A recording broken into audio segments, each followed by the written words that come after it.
नमस्कार मंडळी, मी चंद्रशेखर गांगण. मी आणि माझी पत्नी दोघेही मुलाकडे बेंगलोरला आलो आहोत.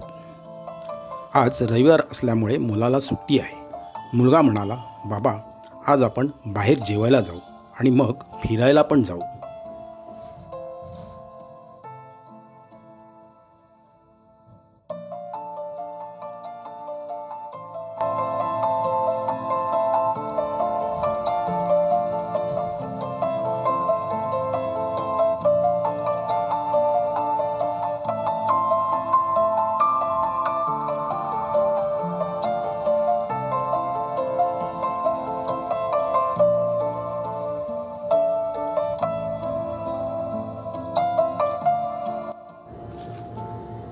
जवळच टेक पार्क परिसरात असलेल्या छान हॉटेलात आम्ही आत प्रवेश करताच मस्त थाळीमध्ये काचेच्या कपाटात मासे पाहून पोटात कावळे ओरडायला लागले.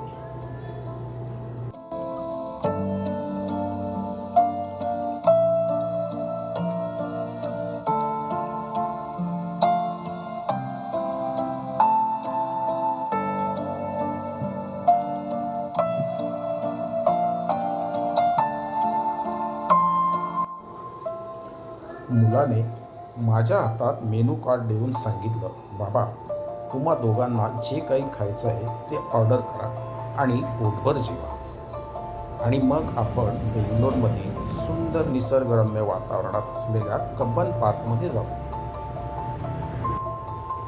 मी म्हणालो, बेटा तू आहेस ना, पोटभर पण त्याहून मन जास्त भर. लहान असताना मुलाला फिरायला नेताना खाऊचा हट्ट करणारा मुलगा आज आम्हा दोघांना चांगल्या हॉटेलमध्ये घेऊन आलाय. अगदी भरून आला.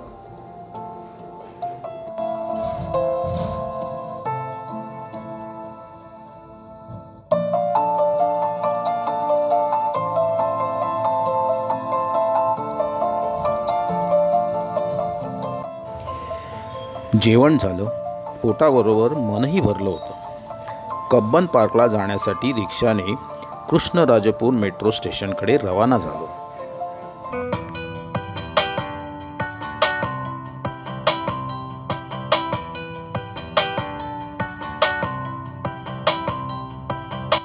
माझ्या मुलाप्रमाणे कित्येक मुलं आपल्या आईवडिलांपासून दूरवर असलेल्या बेंगलोरमधील IT कंपन्यांमध्ये काम करून आपलं करिअर घडवण्यासाठी येतात. खरंच मंडळी, आपली अवस्था अगदी पक्ष्यांप्रमाणे झालेली आहे. पक्षी जसे आपल्या पिल्लांचं संगोपन करून त्यांच्या पंखांना बळ देतात आणि मग ती पिलं स्वतःचं अस्तित्व निर्माण करतात. अगदी तसंच काही आपलं आता चाललेलं आहे. फक्त आपली एकच आशा असते, ती म्हणजे ज्यांनी इथपर्यंत पोचण्यासाठी त्यांच्या पंखांना बळ दिलं त्यांचा त्यांनी विसर पडू देऊ नये, एवढीच आईवडिलांची अपेक्षा असते. बस, बाकी काय.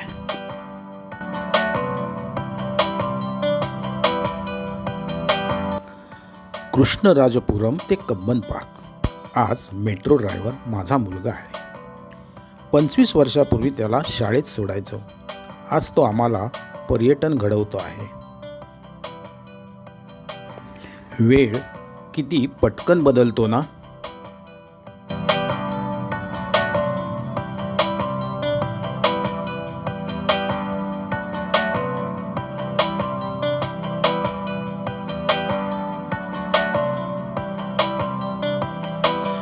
भूमिगत कब्बन पार्क मेट्रो स्टेशनात शिरताना काळोखामुळे थोडं घाबरायला झालं.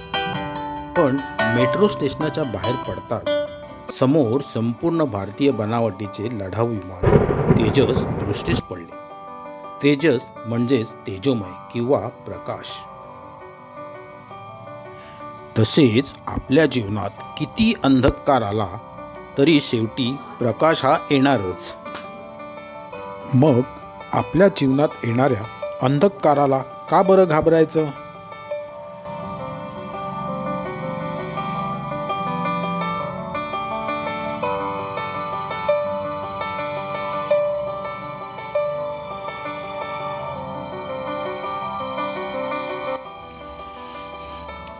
बेंगलोरमधील मध्यवर्ती ठिकाणी 300 एकर परिसरात पसरलेलं हिरवगार उद्यान कब्बन पार्क निवांत फिरण्यासाठी आणि निसर्गाचा आनंद घेण्यासाठी असलेलं ठिकाण. अनेक मोठ्या देशी विदेशी घनदाट झाडांमुळे एखाद्या जंगलात असल्यासारखं हे उद्यान सकाळी 6 ते संध्याकाळी 6 वाजेपर्यंत उघडे असते. रविवारची भरपूर गर्दी असते. बरेच जण आपल्या कुटुंबासोबत मित्रमैत्रिणींसोबत या बागेत येऊन येथील निसर्गाचा मनसोक्त आनंद घेतात. 4 भिंतीच्या आतील भांडणे वादविवाद विसरून या निसर्गाच्या सानिध्यात हसत खेळत आपली नाती घट्ट करतात.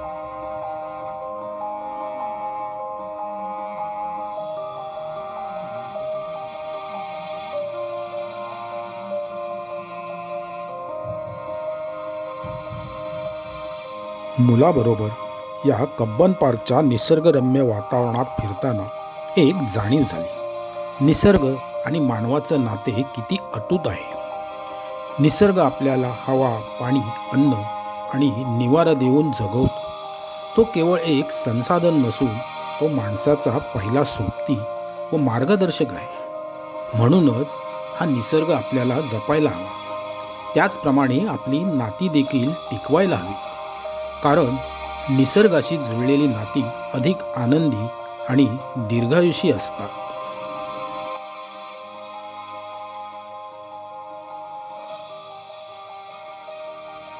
लहानपणी खाऊचा हट्ट करणारा मुलगा आमचा कोणताही हट्ट नसताना त्यांनी आम्हाला मस्त आईस्क्रीम आणून दिलं आणि आम्ही देखील लहान होऊन त्या आईस्क्रीमचा स्वाद घेत त्याच्या लहानपणीच्या आठवणीत गुंतून गेलो.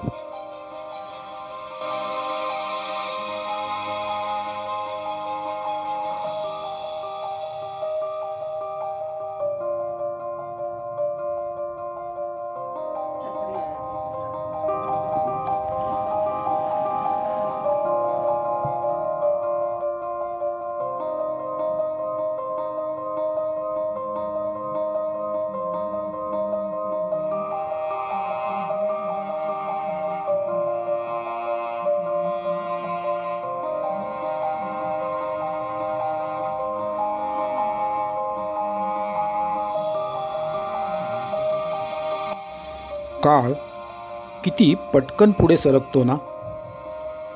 खाऊसाठी हट्ट करणारा, हाताला धरून शाळेत जाणारा आपला मुलगा केव्हा मोठा होतो हे कळतच नाही.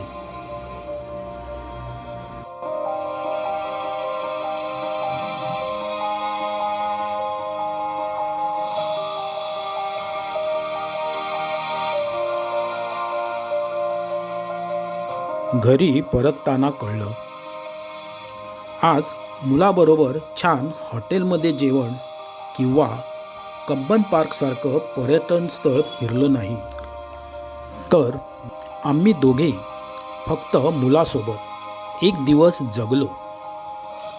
हेच तर खरं पर्यटन आहे.